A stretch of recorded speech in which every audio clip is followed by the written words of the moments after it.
नमस्कार, आप देख रहे हैं सूचना दर्पण न्यूज का खास प्रोग्राम खास मुलाकात।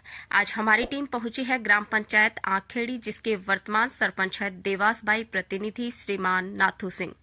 ग्राम पंचायत की अगर बात करें तो प्रतिनिधि के रूप में नाथू सिंह के कार्यकाल में हुए अनेकों विकास कार्य। ग्राम पंचायत का हुआ चौमुखी विकास, शिक्षा, स्वास्थ्य, पेयजल, सड़कें, ग्रामवासियों की मांग पर जन कल्याणकारी योजनाओं का मिला प्रत्येक परिवार को लाभ। नाथू सिंह जी ने समाज सेवक के रूप में हमेशा अपनी ग्राम पंचायत में दी है सेवाएं।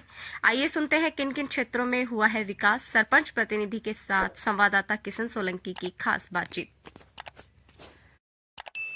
सूचना दर्पण न्यूज से किशन सोलंकी। हम अभी पहुंचे हैं ग्राम पंचायत आंखेड़ी। उसके जो वर्तमान सरपंच है श्रीमती देवास कंवर, और उनके जो प्रतिनिधि है जो हमारे साथ है नाथू सिंह जी, वो हमारे साथ हैं। उनसे हम बातचीत करेंगे ग्राम पंचायत के मुद्दों पे। जैसे ग्राम पंचायत की बात करें तो आजकल जैसे पानी का जो जल स्तर है वो भी यहाँ का जैसे देखें तो ये ट्राइबल एक एरिया है, क्योंकि भवानी मंडी या डग की तरफ है या इधर आसपास का जो भी एरिया है, इसके अंदर पानी का जो जल स्तर है बहुत कम है। और पेयजल पे बात करेंगे और शिक्षा के प्रति, क्योंकि बात करें तो यह एक युवा और ऊर्जावान पढ़े लिखे सरपंच है। इनसे बातचीत करेंगे ग्राम पंचायत में शिक्षा के प्रति आपका कैसा रुझान रहा और पंचायत के ऐसे क्या मुद्दे हैं जिनको आपने सफल कराया है। सरपंच साहब नमस्कार। नमस्कार। सरपंच साहब, सबसे पहले तो आप अपना एक राजनीतिक परिचय बताइए, क्योंकि पता चले भी आप कहाँ से कितने टाइम से राजनीति में आए। मैं 2008 से भारतीय जनता पार्टी की सदस्यता ली थी जी उस टाइम के बाद में मैं बूथ अध्यक्ष रहा हूँ। जी और नेक्स्ट उसके बाद युवा मोर्चा का महामंत्री रहा हूँ। और वर्तमान में मेरे पास मंडल संयोजक पद मिसरोली का पद पदस्थ हूँ जी और आईटी सेल संयोजक भी हूँ। जी आप बात कर रहे हैं, पूछना चाह रहे हैं मेरे से कि आप ग्राम पंचायत आंखेड़ी के अंदर शिक्षा के क्षेत्र में हमने क्या किया, जी तो उसके विस्तार से मैं बताना चाहूँगा। मेरे ग्राम पंचायत आखेड़ी मुख्यालय पर जब मेरी मिसेज सरपंच नहीं हुआ करती, उससे पहले मेरे एक अंदर ऊर्जा सा रहता था कि अपनी शिक्षा का क्षेत्र में मेरी पंचायत सबसे पिछड़ रही है। बिल्कुल बिल्कुल। क्योंकि वहाँ पे बुनियादी सुविधा संसाधन की कमी थी, बिल्डिंग सही नहीं थी, बिल्डिंग का एक क्षेत्रफल बहुत कम था। जी तो उस संबंध में हमने अधिकारी, जिलाधिकारी, शिक्षा विभाग के पीओ सभी संबंधित अधिकारियों से बातचीत करी, वार्तालाप करी। जी तो वहाँ पे हमें 4 कमरे हमारे स्वीकृत हुए। बिल्कुल। और ये स्वीकृति हमें पिछले कार्यकाल सरपंच के उस टाइम हो गई थी, लेकिन ग्राम पंचायत में पट्टा ज़मीन नहीं देने के कारण वो बिल्डिंग नहीं बन पा रही थी। बिल्कुल। तो हमने वहाँ पे अतिक्रमण था, उस अतिक्रमण को हटवाया जी प्रशासन के माध्यम से और सहयोग से, कुछ दानदाताओं के सहयोग से भी। कुछ लोगों ने ज़मीन का भी सहयोग किया। हमें पास में कोई ज़मीन पे कब्जा कर रखा था, उन लोगों ने ज़मीन स्व इच्छा से छोड़ी जी और उनको मोटिवेट किया कि यार शिक्षा का मंदिर है, बिल्कुल। इसमें आप स्कूल बनेगी तो आपके गाँव के बच्चे और हमारे क्षेत्र के सभी शिक्षा से वंचित बच्चे हैं वो पढ़ेंगे। बिल्कुल बिल्कुल। तो वहाँ पे हमने एक बड़ा स्कूल बनवाया। उसके बाद में हमने 24 लाख की बिल्डिंग नरेगा के अंतर्गत बिल्डिंग बना के एक बड़ा स्कूल 4 बीघा, 3.5-4 बीघा के लगभग की एक बिल्डिंग परिसर बना के तैयार कर दिया है। जी। तो कुछ काम और बाकी उसमें शौचालय वगैरह वो भी हो जाएगा। बिल्कुल। ये हमारी शिक्षा के प्रति ये कार्य हैं। जी और दूसरा बात करना चाह रहे हैं निर्माण की, जी तो हमने विधायक निधि, सांसद निधि और पंचायत समिति मद और एसएफसी, एफएफसी जितना भी हो सके मैं स्वच्छता पे, पेयजल पे खर्च करने और अधिक से अधिक काम करने का प्रयास किया है। बिल्कुल बिल्कुल। बहुत ही अच्छा। जैसे अभी सरपंच साहब ने बताया कि शिक्षा के प्रति इनका अच्छा रुझान रहा है, क्योंकि सरपंच बनने से पहले ही यह इन प्रयासों में लगे हुए थे कि शिक्षा है तो सब कुछ है। शिक्षा के प्रति हमेशा इनका जुड़ाव रहा है। तो सरपंच साहब, बात करते हैं अपन यहाँ की, जैसे अभी ग्राम पंचायत में और ऐसे क्या क्या पेयजल हेतु क्या विकास हुआ है। पेयजल में हम सरपंच बने हमारे परिवार से मिसेज, जी उसके बाद हमने वार्तालाप करी ग्राम के हड़मत्या के जो मेरा गांव है, बिल्कुल इसके अंदर पेयजल को लेकर बहुत बड़ी समस्या थी। बिल्कुल। टंकी बनी हुई थी लेकिन घर घर नल की व्यवस्था नहीं थी, पाइप फूटे हैं थे, टूटे थे, कोई व्यवस्था नहीं देख पा रहा था जी संबंधित डिपार्टमेंट। तो हमने बैठक करके ग्राम पंचायत में हमने 15वीं 14वीं आयोग के अंतर्गत घर घर नल की योजना फर्स्ट में पूरी पंचायत समिति में हमने यहाँ लागू करी है। बिल्कुल। तो वो पूरा मॉडल का रूप में पूरी पंचायत समिति में देखने को मिला। जी उसके बाद कुछ समय बाद जल मिशन आया और उसने लगभग सभी गांव में पाइपलाइनें बिछाने का काम प्रगति पे है और कुछ गांव में पूर्ण हो गया। जैसे हमारे गांव में नलखाड़ी है, कालीतल है, इसमें नल क्या पूरा काम पूर्ण हो गया और पानी पेयजल मिल रहा है। जी जी। तो सरपंच साहब अपन एक बात करेंगे, कई जैसे अपने ग्राम पंचायत की बात करें तो ग्राम पंचायतों में आजकल कई प्रकार की कुरीतियाँ चलती है, जैसे बाल विवाह है और मृत्यु भोज प्रथा है।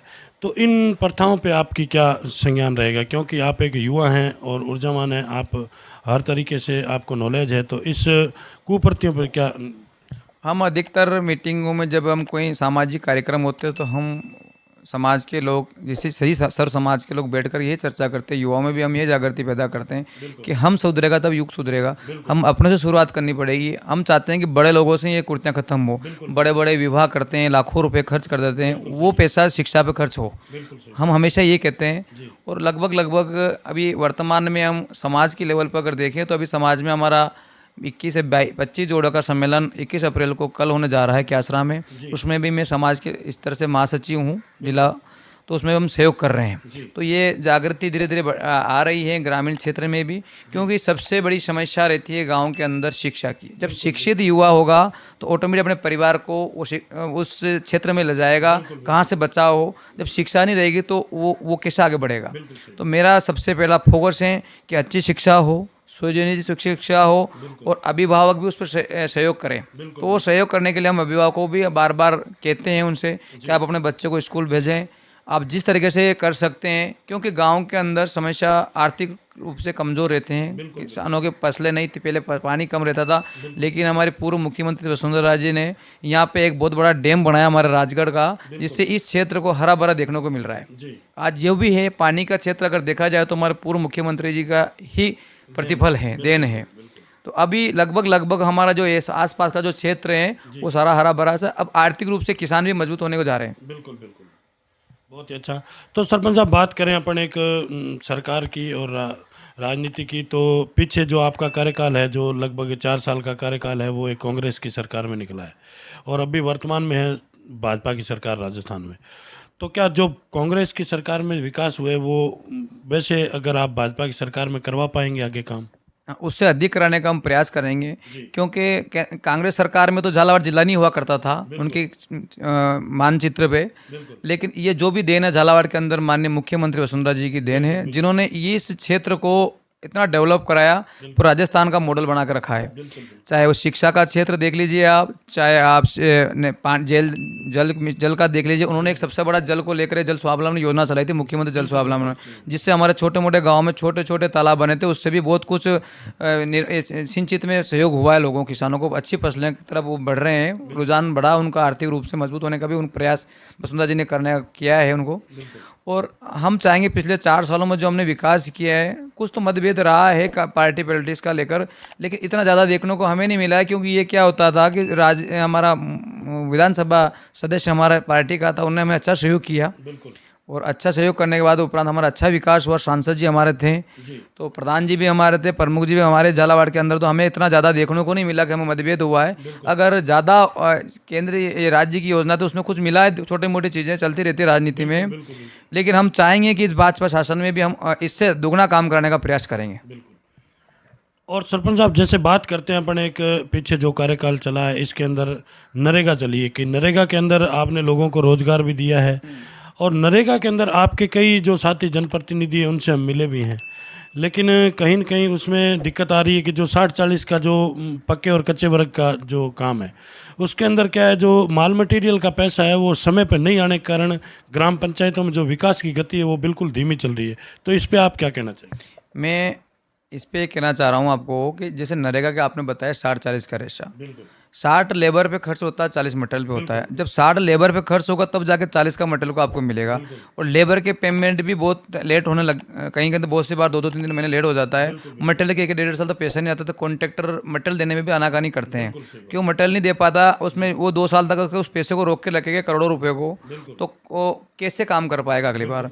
और बहुत सारे पंचायत तो रुझान ही नहीं नरेगा की तरफ काम करने का, क्योंकि पैसा टाइम पे आता नहीं है। तो मैं सरकार से दरखास्त करूंगा कि जैसे ये 60-40 का रेशा को इसको 40 लेबर करे और 60 मटेरियल करे, तो निर्माण पक्के काम गांव के अंदर दिखेंगे।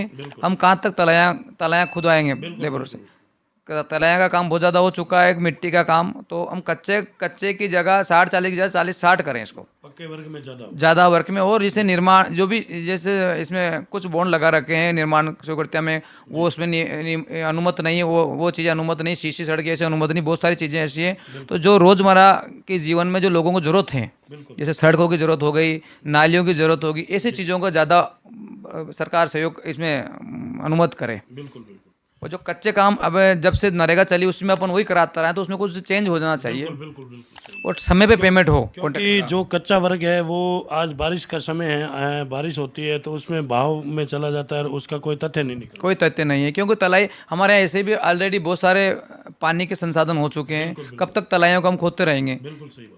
जमीन भी नहीं इतनी ज़्यादा नहीं बची क्षेत्र के अंदर, जब हम तलाइयों को बार बार खोदते रहें। तो मेरा तो एक निवेदन है सरकार से कि आप जितना हो सके इसको पक्के में डाइवर्ट करें। बिल्कुल बिल्कुल।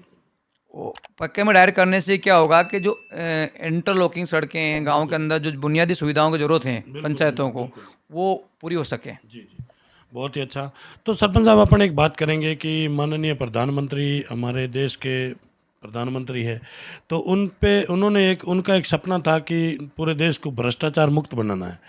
तो अभी वर्तमान में आप सरपंच हैं और आपको नॉलेज भी है क्योंकि आप पढ़े लिखे हैं, युवा हैं, तो आपको क्या लग रहा है कि भ्रष्टाचार मुक्त हो रहा है या भ्रष्टाचार बढ़ रहा है? नहीं, भ्रष्टाचार पर तो अंकुश लग रहा है। पहले क्या होता था, मैं अपनी बात करूं पंचायतों के अंदर भी, पहले ऑफलाइन नरेगा चलती थी, लोगों को पैसा बांटना पड़ता था सेक्रेटरियों को, और आक्षेप लगते थे कि पैसे पूरे नहीं आए। लेकिन वो आक्षेप अब नहीं लग रहे हैं, क्योंकि जो पैसा आ रहा है उनके खुद के खाते में जा रहा है। तो इसमें किसी का हस्तक्षेप नहीं है। ये तो बहुत बड़ा PFMS के अंतर्गत हमें सुविधा भी मिली है, लोगों को भी सहयोग मिल रहा है, और आक्षेप से बच रहे हैं। क्योंकि जो पैसा आ रहा है सरकार का डायरेक्ट बेनिफिट हो रहा है, संबंधित, चाहे वो बीमा का देख लो, बैंकों का देख लो, नरेगा का देख लो, किसी भी संबंधित हो। तो इससे अंकुश तो लगा है बहुत कुछ जगह स्तर पे। तो मोदी जी का जो सपना हो तो साकार होने जा रहा है। बिल्कुल बिल्कुल, बहुत ही अच्छा। तो ये थी हमारी खास मुलाकात जो आंखेड़ी के जो प्रतिनिधि नाथू सिंह जी, उनसे हमारी खास मुलाकात थी। और सूचना दर्पण न्यूज़ चैनल के अंदर जो इन्होंने हमें समय दिया, इसके लिए बहुत बहुत धन्यवाद साहब। थैंक यू, आपका बहुत बहुत धन्यवाद, आप पधारे। Thank you.